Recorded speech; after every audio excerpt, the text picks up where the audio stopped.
All right, so just going to go over the infographic that I made, and that way you guys will understand what it's important to know what different kinds of plans people have.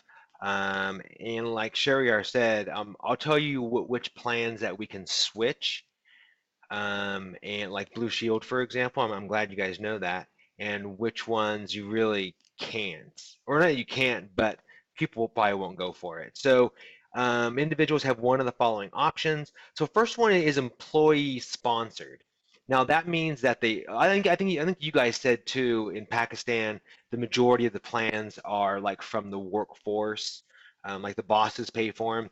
So here it's the same thing, but it doesn't. Sometimes they're actually really good plans, but sometimes they're really expensive even for people, and sometimes the employer doesn't pay anything for them, or doesn't pay for or especially doesn't pay for the families. Here's something that you need to know.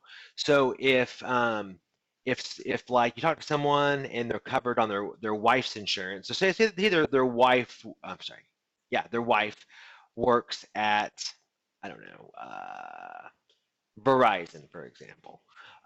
Most companies now, because health insurance has got so expensive, only cover the employee. Back in the day, I'd say 5, 6 years ago, they used to cover the whole family. So the whole family would basically get free health insurance, which was awesome.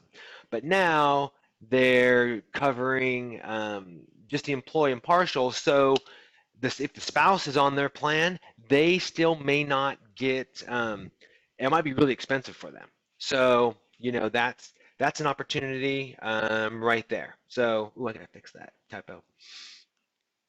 Civilian. If someone works for the government, you're not going to get them to change because the government they have a really good plan. But you're not coming across these people anyways because these people aren't. They're not. You're not calling them. So, if their spouse works for the government, then they're pretty well covered. Um, Here's the Affordable Care Act. We call it Obamacare. These are the ones that you can switch. These are the Blue Shield plans, the Kaiser plans, Molina, Oscar. These are just the different names of them here. Not United Healthcare. There'll be different names. And so this one right here, this is what the government did to screw up healthcare. Really, I mean, it helped people who have pre-existing conditions, but then it wrecked everything. So yes, these, and then these two, which I didn't put them in here, but maybe I put it somewhere else. So I don't know where I put it. But see, on these, like the person that said they were paying $100, that's because the government started these plans, and if you're low income, they pay a portion of your health insurance. So like for the guy that said he's paying $100, for example, well, there's no way to pay $100 unless the government's paying like 500 of it. So with a guy like that, I mean, you're not gonna sell them anything. But if someone's paying like Sherry said, if they're paying 300, and it's a burden on them, then they can get a plan for, let's say, 100 and some, and at least they're covered with the basics, and they can spend the extra $200, buying milk or whatever. So that's what these plans are. So you can't change all of them just because if the government's paying for these for anyone, then they're not going to switch. And really, I mean, they really shouldn't switch. And why would they? It's basically free. But if people have the income to pay their own, then they might consider switching. So the non-ACA plans, that's what we're selling, and we're only calling into states where this is going. I see your thing. We're only going into states that don't have good alternatives. Like California has no other alternative except for what we're selling. Also, the state of Washington and 10 other states. We have 12 states that we can work in. So non-ACA plans, this is Ria's. This Christian ministry plans, maybe if someone says they're on MediShare or on a ministry plan, what this is, it's not insurance. It's basically like everybody pulls money together, and it's kind of a hit and miss.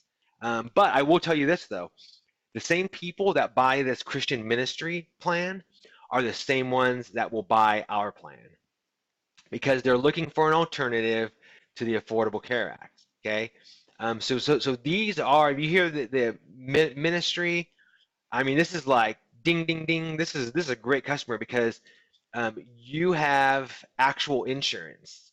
And don't ever knock what anyone has. That doesn't go over too well.